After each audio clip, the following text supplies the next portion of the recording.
KPM. Hai semua, Assalamualaikum. Kembali bersama dengan kami. Inilah Aktif di Didik TV KPM.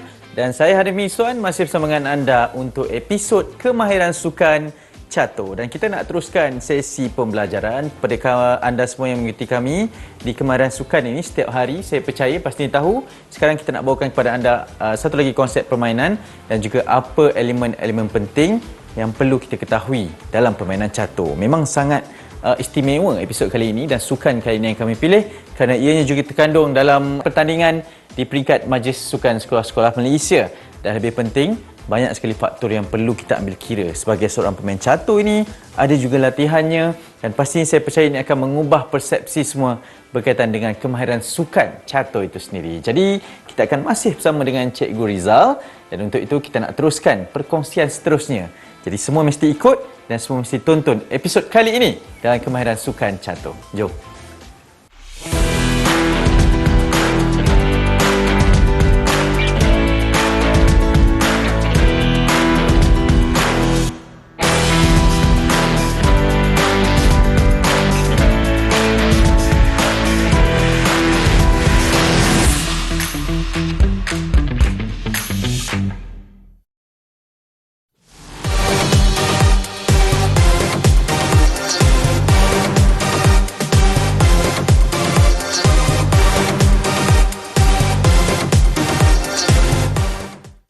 Kita masih bersama dengan Cikgu Rizal yang saya kira banyak memberikan input yang sangat baik dalam sukan catur ni. Cikgu, apa khabar? Oh, baik ni. Ya, terima kasih kerana sudi bersama kami. Mungkin sebelum kita mulakan kemahiran asasnya, macam biasalah saya nak tanyakan satu soalan ini. Mungkin Cikgu masih lagi belum berkongsi berkaitan dengan pengalaman, apa kenangan manis dan pencapaian sejak melibatkan diri dalam sukan catur ni, Cikgu? Ada satu pertandingan, Hanif, yang saya pernah lalui sebelum ni. Saya pernah masuk sebelum ni. Mana pertandingan tersebut telah berjalan di Unitar Petaling Jaya. Yang saya sudah masuk satu pertandingan yang mana pertandingan tersebut telah berjalan di Unitar Petaling Jaya. Format pertandingan 25 minit, 8 pusingan. Pada masa tu saya berpeluang berlawan dengan juara catur Malaysia, tapi pada masa tersebut dia baru berusia 12 tahun. Okey. Dan dalam game tersebut, kedudukan bawah catur saya adalah sedikit memihak kepada saya. Walaupun saya terkeliru disebabkan oleh suasana pada masa tersebut ada gangguan bunyi. Mungkin tu orang fikir sebagai alasan lah. Dan disebabkan tersebut, saya kalah game tersebut. Pusingan 7, surrender angkat bendera putih. Walaupun di pusingan ke-8, pusingan terakhir, saya berdepan dengan seorang pemain handalan negeri Selangor. Pada masa tersebut, saya bernasib baik, Hanif. Okay. Disebabkan saya ada sedikit pengalaman untuk menjaga kawalan masa lawan saya pada situ drop ataupun dia jatuh. Bendera jatuh menyebabkan dia kalah. Okay. Saya sepatutnya paling okey sekalipun pada masa tersebut. Cuma boleh draw saja, nak menang tak boleh buah macam tu. Disebabkan dia kalah masa, jadi saya menang. Okay.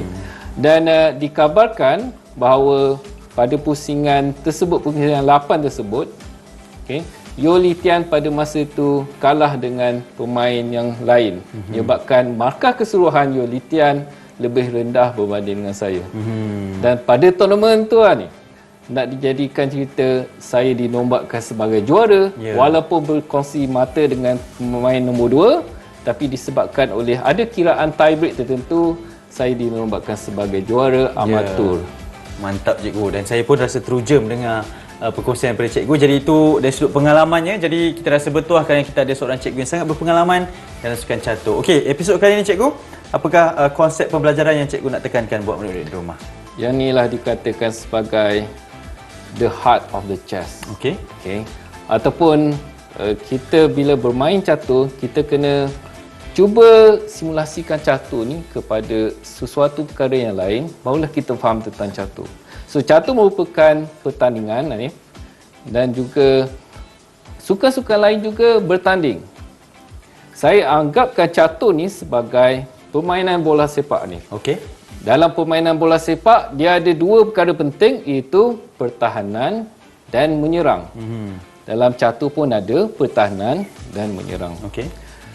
Dan kita betul-betul kena tahu cara bagaimana untuk bertahan dan bagaimana untuk menyerang dengan betul.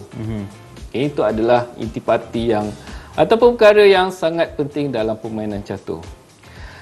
Sebenarnya saya pun ada terfikir tentang satu lagi simulasi ataupun satu lagi persamaan yang boleh dikaitkan dengan catur ialah seni bela diri. Okey. Seni bela diri, kita tahu untuk menyerang menggunakan tangan dan juga kaki. Tangan dan kaki Hanif dalam permainan catur itu kita umpamakan buah catur tu sendiri. Kita ada bishop, kita ada knight, kita ada rook, kita ada buah yang paling kuat sekali, queen. Ya. Dan apa yang perlu kita bertahan ialah king. King kita kena selamatkan. Baik. Dalam sukan bela diri sebenarnya kita perlu gunakan tangan dan kaki secara maksimum. Ya. Jadi kalau tumbuk tu tumbuk betul-betul. Bukan setakat kuat tapi tepat pada tempatnya. Betul, setuju.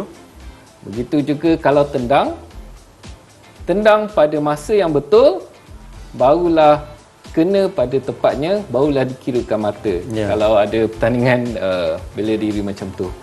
Supaya juga macam catur, kalau kita pandai gunakan bishop, kita tahu cara menggunakan bishop dan bila masa dia perlu bertahan, bila masa dia perlu menyerang, itulah yang membezakan antara pemain yang boleh menang dengan pemain yang mungkin kurang sikit daripada dia. Okey. Jadi untuk kali ini kita akan belajar tentang cara penggunaan bishop dan juga knight yang betul. Samping sebelum ni kita tahu cara gerak saja. Tapi sekarang kita tengok bagaimana untuk menggunakan kedua-dua buah tersebut dalam situasi yang berbeza dan juga kita gunakan sebaik mana kelebihan yang ada pada setiap posisi yang diberikan. Ya, okey. Jadi kemahiran pada kali ini akan lebih fokuskan kepada penggunaan kaki dan tangan ni lah macam yang cikgu cakap tadi, iaitu bishop dan juga knight. Jadi sama-sama kita tonton. Baik murid-murid, sebelum kita pergi lebih lanjut tentang bagaimana menggunakan piece ataupun buah bishop, kita akan lihat sebelum ni, kita lihat dulu dari segi nilai bagi setiap buah. So yang pertama kita ada sini ialah rook, murid-murid sekian.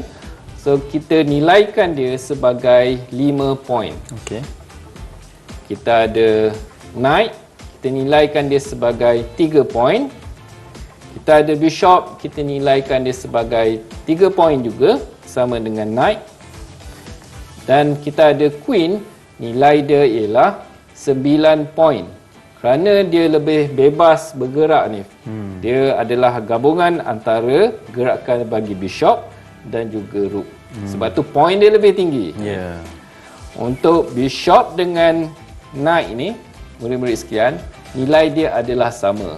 Walau bagaimanapun, kalau murid-murid baca buku, lihat balik nilai-nilai bagi bishop dengan knight ini, sebenarnya ada sedikit perbezaan disebabkan oleh kedudukan yang tertentu menyebabkan nilai dia lebih sikit untuk bishop, iaitu 3.5. Untuk knight 3 saja. Sebagai permulaan, kita anggap dua-dua nilai dia adalah sama. Sebab apa bishop lebih 3.5? Sebab bishop ni dia boleh bergerak jauh ni. Kita dah belajar cara gerak bishop.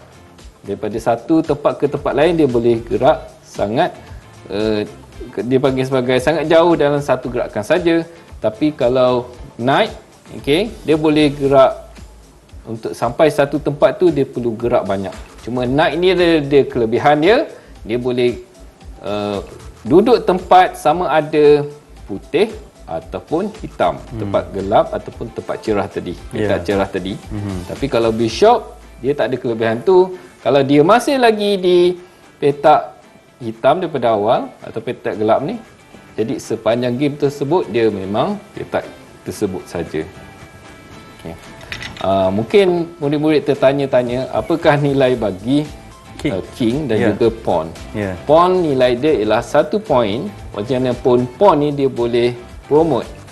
Orang kata bahasa kampung dia naik haji. So bila dia masuk ke petak terakhir, dia boleh tukar kepada buah-buah yang ada di sini. Okey.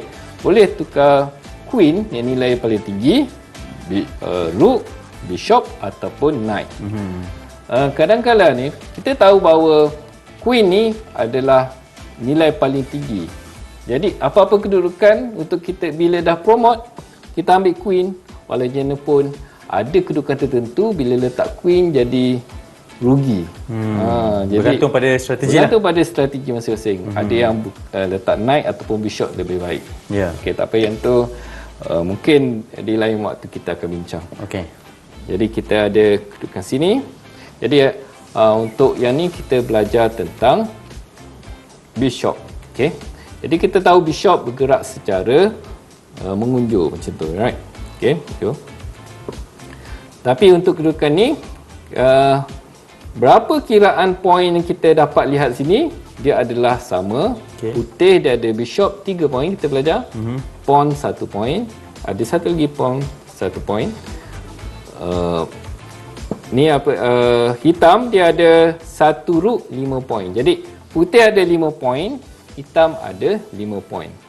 Disebabkan adanya kemahiran untuk putih dan putih gerak dahulu, putih gerakkan bishop ke petak F8 lah kalau kat sini, F8. Yang mana ni dipanggil sebagai pin. Okey, sebab apa pin? Sebab bishop dia pin bagi rook. Rook ni dia tak boleh gerak mana-mana. Sebab bila rook ni bergerak, dia akan beri laluan untuk bishop mengancam king hitam. Itu dipanggil sebagai open check. Jadi dia tak boleh bergerak langsung.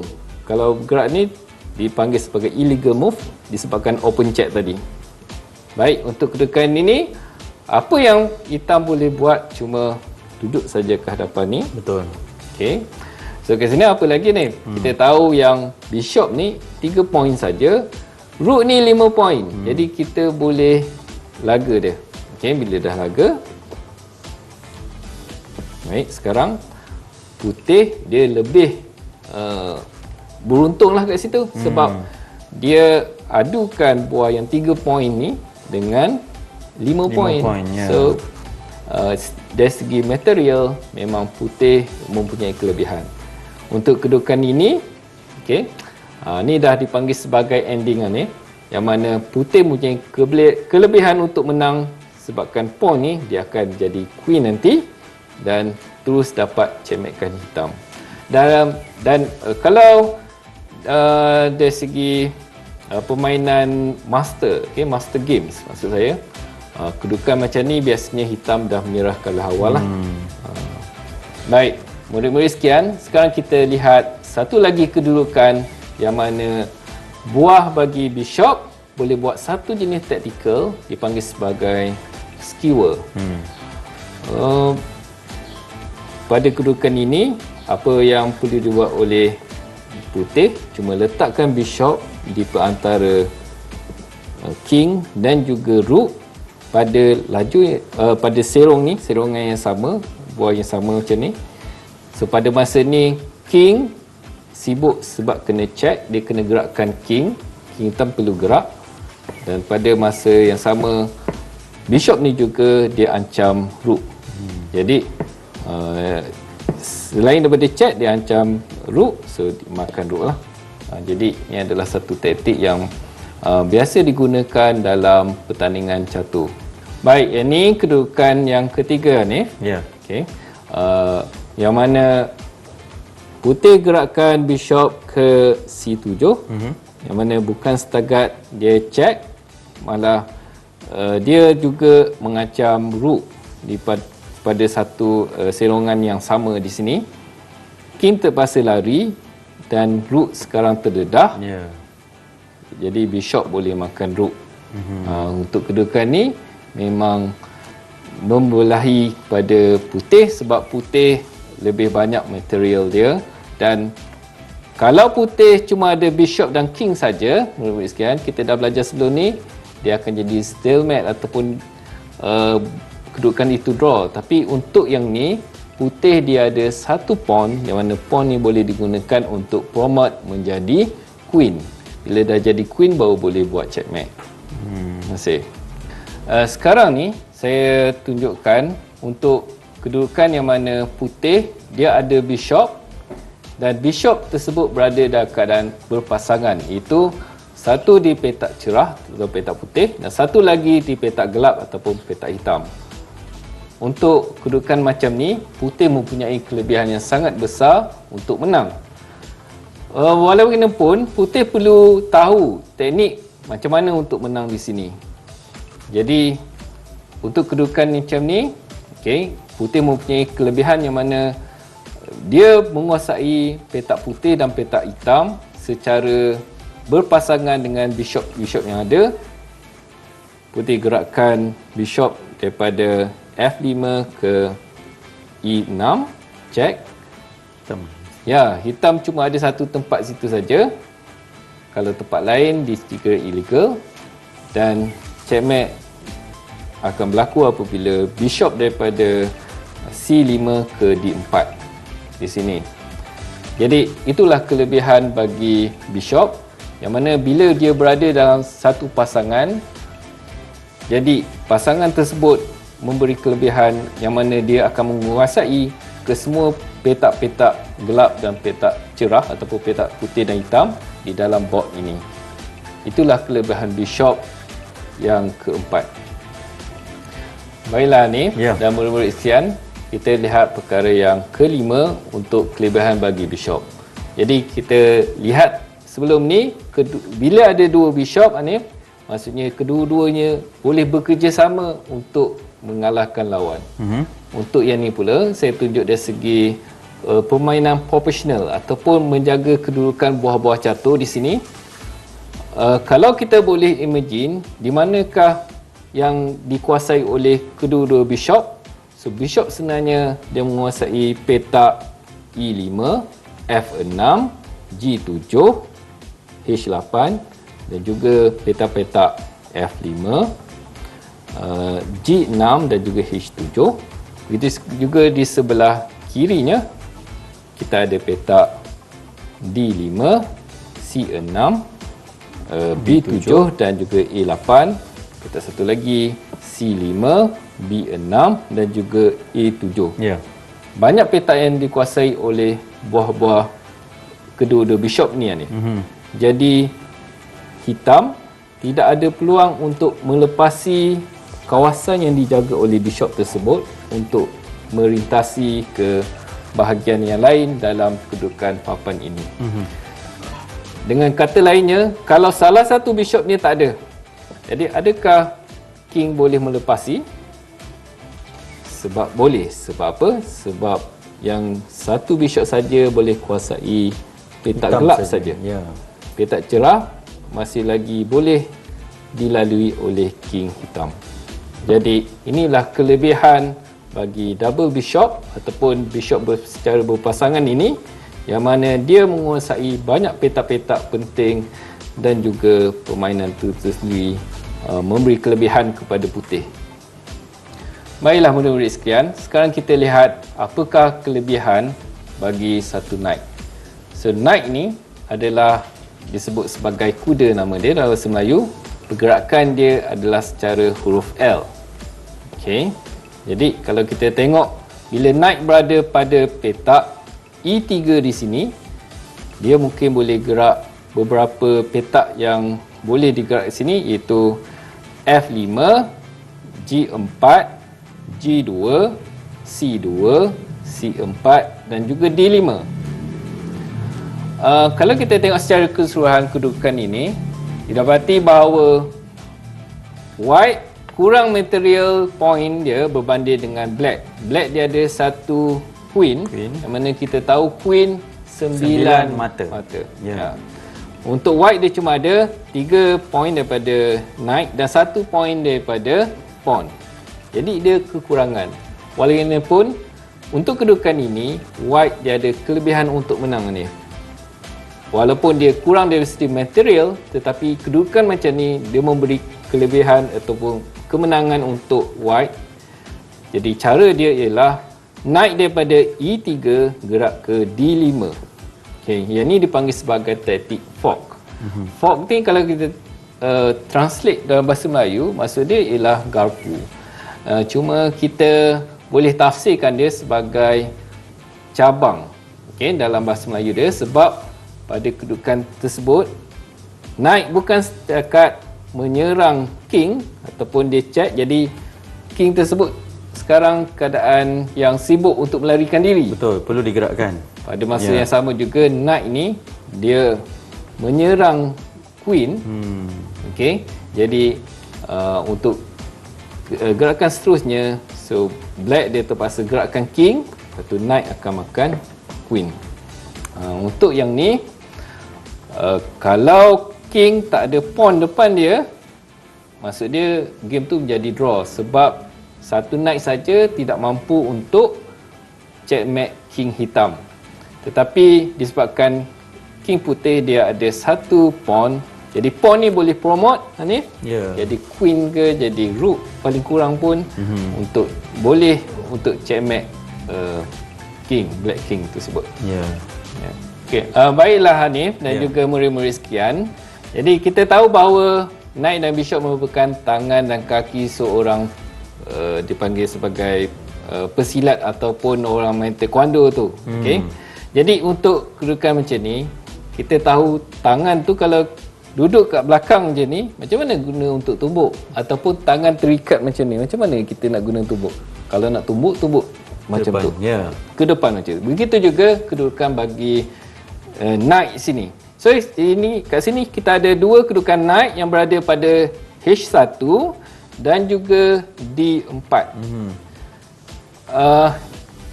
Knight pada H1 dia cuma ada dua saja pilihan gerak, iaitu pada F2 dan juga G3. Umpama tangan ni diletakkan dan terikat, tak boleh nak bergerak mana. Manakala kalau knight berada di tengah ni, dia ada banyak pilihan ni. Dia boleh gerak ke belakang, iaitu E2, F3, F5, E6, sama ni. Ni apa ni? C6, Ya. B5, B5. B3 dan juga C2. Kalau kita kira petak-petak yang dikuasai oleh knight yang berada di tengah ni, itu 8 petak berbanding dengan hanya 2 bila knight berada di penjuru.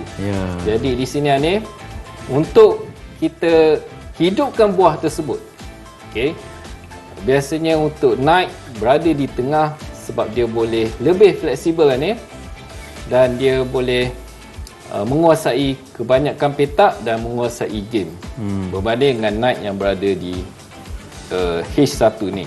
Okay, pilihan gerakan dia adalah kurang. Di sini kita boleh belajar bahawa knight itu kedudukan dia mempengaruhi permainan tersebut.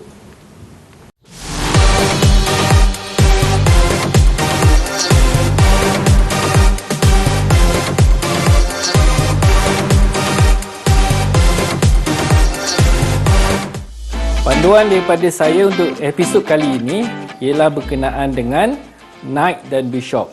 Kedua-duanya adalah buah yang dipanggil sebagai minor pieces dalam catur. Kedua-dua minor pieces ni merupakan tangan dan juga kaki seorang pemain, yang mana buah ini, knight dan juga bishop, jika berada pada kedudukan yang tertentu, kedudukan yang menunjukkan potensi yang sangat nyata, sangat padu di situ, seperti orang yang berlawan, bertinju, menggunakan sepenuhnya tangan dan kakinya untuk bertinju. Di situlah kelebihan bagi sesiapa yang memantapkan ilmu menggunakan knight dan juga bishop. Saya harap semua murid dapat belajar daripada pergerakan knight dan bishop supaya boleh memantapkan lagi ilmu catur anda. Terima kasih. Okey, kita dah berada di penghujung untuk episod kali ini. Sangat banyak tips yang diberikan dan juga langkah-langkah serta situasi dalam kita ingin memperkasakan lagi penggunaan knight dan juga bishop tadi cikgu ya. Ya, betul. Mungkin secara rangkumannya cikgu, untuk cikgu berikan kesimpulan berkenaan dengan objektif pembelajaran untuk episod kali ini, cikgu? Sama juga macam sebelum ni Hanif, untuk setiap satu piece ni kita nak dipanggil sebagai, kita nak perkembangkan dia punya potensi dia, perlu banyakkan latihan. Okay. Bishop dia ada kelebihan dia tertentu dari segi taktikal dan juga positional dia. Ya, nak betul. sebut besar. Dan juga sama juga Knight, bukan setakat taktikal yang kita tengok tadi, itu fork tadi kan. Untuk Bishop, skewer dan juga pin tadi. Betul. Knight juga dia ada kelebihan, kalau posisinya berada di tengah, dia mesti lebih banyak petak berbanding dengan berada di tepi. Ya, okey cikgu. Macam mana sebenarnya kalau kita nak selaraskan apa yang kita buat latihan ni dengan situasi sebenar semasa pertandingan? Macam mana kita nak tahu tu, cikgu, sebagai seorang pemain catur? Kita samakan dia dengan orang yang bersilat ataupun main taekwondo. Okey. Right. Kalau tangan tu terikat pada baju, macam mana nak tumbuk? Kaki tu kalau pakai seluar slack, macam mana nak tendang? Nanti koyak pula seluar tu.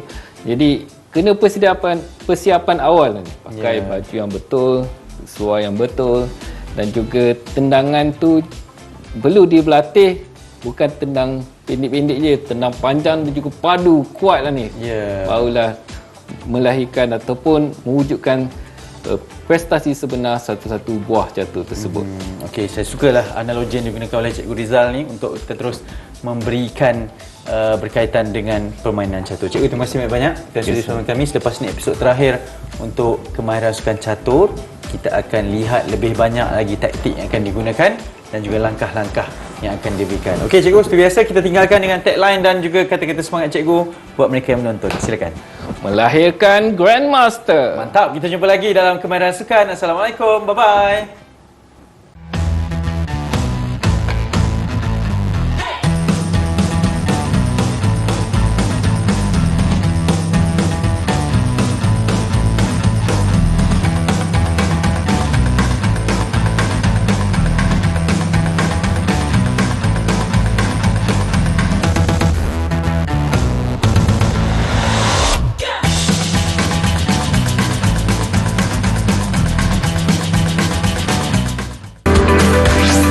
Didik TV KPM